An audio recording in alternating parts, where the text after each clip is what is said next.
उनके क्या बयान होते हैं, तो आइए सीधे लोगों से बात करवाते हैं। नमस्कार सर, नाम क्या होगा आपका? मेरा नाम मोहम्मद अफजल है। मैं राष्ट्रीय संयोजक हूँ मुस्लिम राष्ट्र में। क्या कहना चाहोगे जिस तरीके से भी सूर्य की हत्या के बाद अरशद का एनकाउंटर हो गया, 3 लोग गिरफ्तार हो गए और अभी भी एक व्यक्ति फरार है, लेकिन इस केस में एक नया मोड़ ये आया है कि जो अरशद है ना, अरशद के घर पर नोटिस लग गया। इसको लेकर क्या कहोगे? देखिए साहब, ये देश कानून से चलता है। हमारे मुख्यमंत्री जी इस देश को कानून से चलाते हैं और कानून के हिसाब से जो सही है उसको ही वो अपनी अमली जामा लाते हैं।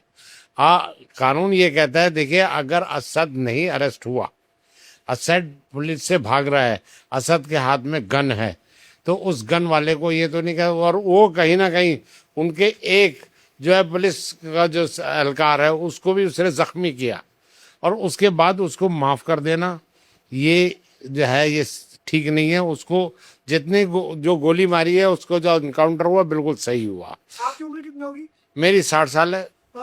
जो अरशद के पिता हैं उनका नाम नवाब है। नवाब भी किसी ना किसी के पिता थे, असद के तो पिता ही थे। वो अभी इन्वेस्टिगेशन में सामने आया कि वो असद को कह रहे थे कि बेटा मार और चक्कू मार, तो उससे वो अरशद और मोटिवेट हुआ और उसने 2-3 चक्कू और एक्स्ट्रा मारे। इसको लेकर नवाब के लिए क्या कहोगे आप, जो अरशद का बाप है? देखिए वो ये बाप थोड़ी होते ही है, इस तरह के बाप थोड़ी होते हैं। बाप वो होते हैं जो रसूलुल्लाह के कहने पे जो चलता है ना मुसलमान, वो होता है जो रसूलुल्लाह ने कहा कि अपने बच्चों को कलम हाथ में दो, कलम दो। वो हाथ में चाकू देने वाला और चाकू से कह रहा है कि इसको मार। दूसरे की औलाद को मारना आसान है। पता चल गया ना, उसका बेटा भी मर गया, एनकाउंटर हुआ, उसका पता चल गया ना। उसको क्यों पता चला? क्योंकि उसको ऊपर वाले ने सबक देना था।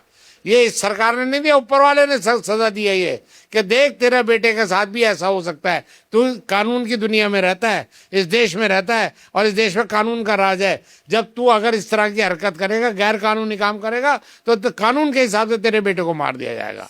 जो देखिए वो गैर कानूनी मारा उसने बच्चे को, सूर्य को जो मारा गैर कानूनी मारा, और कानून में रहकर उन्होंने उसका एनकाउंटर किया।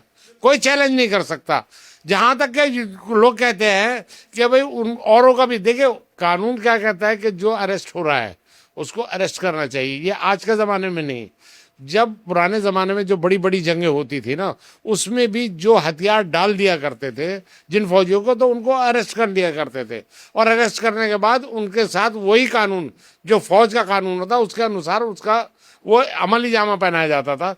आज भी वही हुआ है कि जिन लोगों ने अपने आप को अरेस्ट करवा दिया, चाहे वो असद का बाप है, चाहे वो है, और जो फरार है, अगर मैं कहता हूँ वो फरार, अगर वो अपने आप को सरेंडर नहीं करेगा और वो भी भागता फिरेगा, तो उसका भी एनकाउंटर हो सकता है।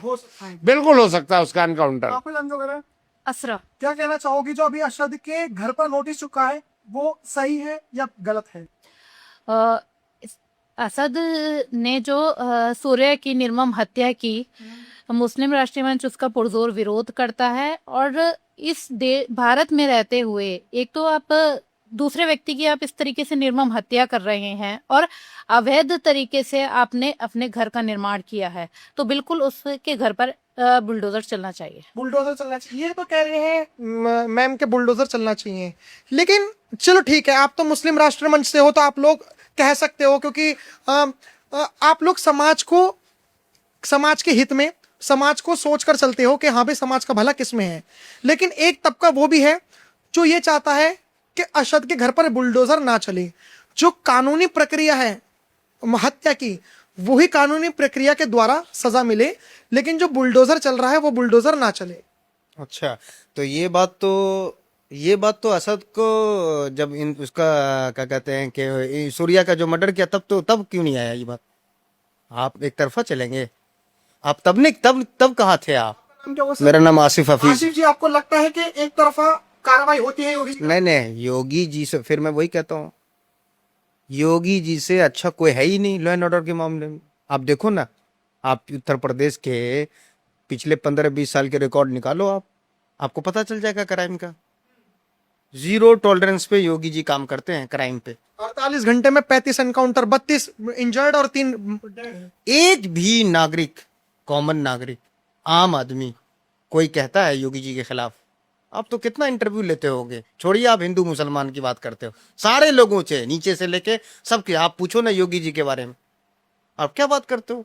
जीरो टॉलरेंस पे वो काम करते हैं, हिंदुओं का भी मर्डर किया उन्होंने। जो भी वो बार बार कहते हैं कि जो भी क्राइम करेगा वो नहीं बचेगा योगी के राज में, नहीं बचेगा। बिल्कुल नहीं बचना चाहिए। और आपको मैं कहता हूं कि आप ये बात तो फिर आप कहेंगे क्या है नहीं है, असद को या असद के फादर ने उसकाया उकसाया, काश मुझे तो ये शर्म आ रही है, I feel very shame and I have a tears in my eyes कि असद का बाप उसको कहता, काश उसका बाप ये कहता बेटा डॉक्टर बन, go and serve the society, काश उसके फादर ने ये कहता। ये अब्दुल है, मैं सही कहता हूं। ये मुसलमानों को तो मुझे तो समझ में, क्या ऊपर वाला फरिश्ता भेजेगा क्या, जिब्राइल वाले भेजेंगे क्या, जाइए और समझाइए मुसलमानों को। ये अब्दुल असद ये कब सुधरेंगे। काश उसका बाप ये कहता, मेरा बाप अलीगढ़ मुस्लिम यूनिवर्सिटी में पढ़ाया। अच्छा, प्रोफेसर थे आपके पिताजी? मेरे फादर प्रोफेसर नहीं थे। फिर आप कह रहे पढ़ाया? हाँ, क्यों नहीं पढ़ाया, मुझे अलीगढ़ भेजा, एमयू में जा। हाँ भविष्य के हाँ, शादी की तरह नहीं करा कि चक्कू ले ले हाथ में। एक फादर यहाँ पे सब होंगे, इनके बेटे होंगे, ये तो कुछ चाहते हैं इनके बेटे पढ़ते हैं, मैं जानता हूँ, असिस्टेंट प्रोफेसर भी बनेंगे ये। अपने बच्चों को क्या तालीम देना चाहिए। कोई बाप ये कहेगा कि जाके उसको मारो। सही बात। अरे बाप तो ऐसा होता है कि किसी से झगड़ा करके आता तो 2 थप्पड़ मारता अपने बेटे को, चाहे गलती हो या ना हो, कि यार इन चीजों मत दो। काश, और इससे अच्छा क्या होता कि उसका बाप ये कहता go and serve the society. लेकिन इसका बाप मुझे तो ये समझ में नहीं, कहां से पढ़ते हैं ये, कहां से शिक्षा लेते हैं। जैसे सर आशिफ जी ने बताया, आपका नाम क्या होगा, शुभ नाम?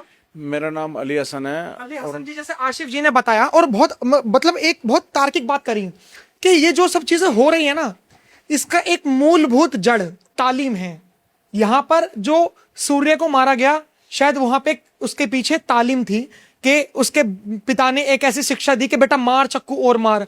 आपको लगता है कि ऐसी तालीम की बजाय अगर अच्छी तालीम दी जाए तो ये जो अशद जैसे लोग आ रहे हैं, या श्रद्धा मर्डर केस वाले केस, या फिर आपने देखा होगा ये तरुण खटीक वाला केस जो होली पे हुआ था, ये सारे खत्म हो जाएंगे? देखिए, मैं तो सिर्फ इतनी बात कहूंगा कि देश में कानून सबके लिए, ये भारत है हमारा।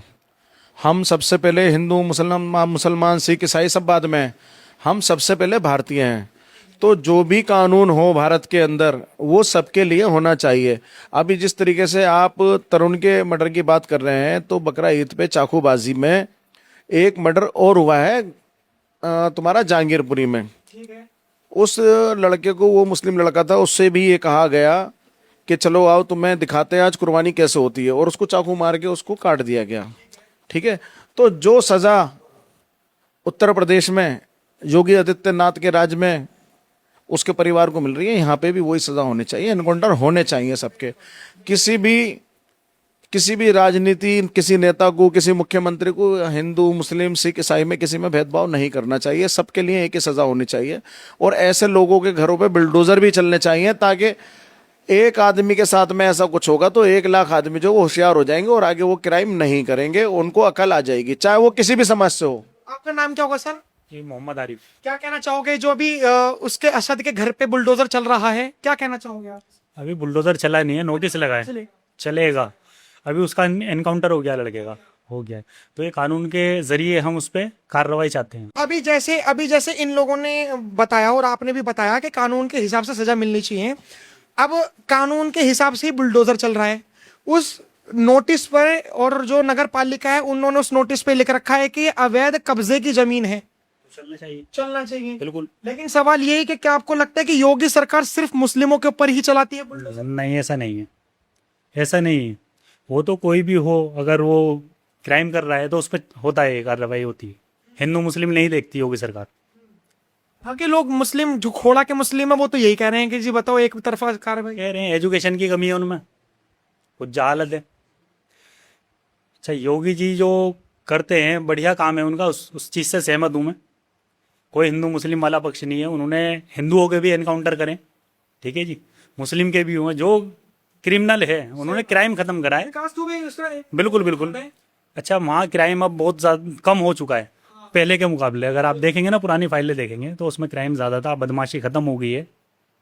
अब वो डर का माहौल खत्म हो गया है। बंदा क्राइम करने से पहले सोचता है 10 बार कि मेरा घर टूटेगा, मैं बेकार हो जाऊंगा, एनकाउंटर हो जाएगा, जो भी है इस तरीके से। जैसे बढ़िया सर, काम। हमने पूर्व एसीपी और जो कश्मीर के एक डीजीपी थे, मैं उनका नाम भूल रहा हूँ, शायद उनकी 2019 में पोस्टिंग थी। हमने पूछा कि सरकार बुलडोजर क्यों चलाती है, और खास तौर से उत्तर प्रदेश की योगी सरकार।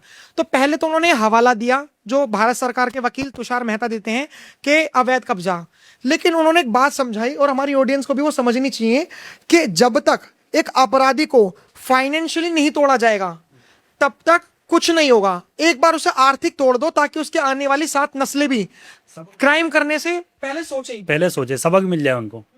आने का जो वो है ना कि जो क्राइम करने से पहले सोच ले 10 बार कि क्या हुआ था पीछे, बिल्कुल। क्राइम का क्या रिजल्ट निकला। हाँ, आपका नाम क्या होगा सर? आपका नाम क्या होगा? मेरा नाम मोहम्मद अफजाल है। अफजाल जी, क्या कहना चाहोगे कि ये जो नोटिस चुकाया है और 15 दिन बाद बुलडोजर चल जाएगा असद के घर पर, क्या कहना चाहोगे? देखिए, हम तो ये चाहते हैं जो देश के अंदर कानून है उसी हिसाब से काम होना चाहिए। अगर अवैध ज़मीन है तो चलना चाहिए और अवैध नहीं है तो चलना नहीं चाहिए। लेकिन उसमें अवैध जमीन है, पूरी रजिस्ट्री वगैरह देख ली, 6-7 महीने पहले बेच दी थी उन्होंने, लेकिन पूरी तरीके से जब खंगाला तो कहीं ना कहीं कागजात की कमी दिखी है। नहीं, कागजात में कमी है तो कानूनन चलना चाहिए, फिर तो कानूनन चलना चाहिए। जी। चलिए ठीक है, हमने मुस्लिम राष्ट्र मंच के लोगों से बात कराई। आपकी क्या राय है? कमेंट सेक्शन खुले हुए हैं, कमेंट में जरूर बताइएगा। देखते रहे हमारा चैनल। धन्यवाद। जय हिंद।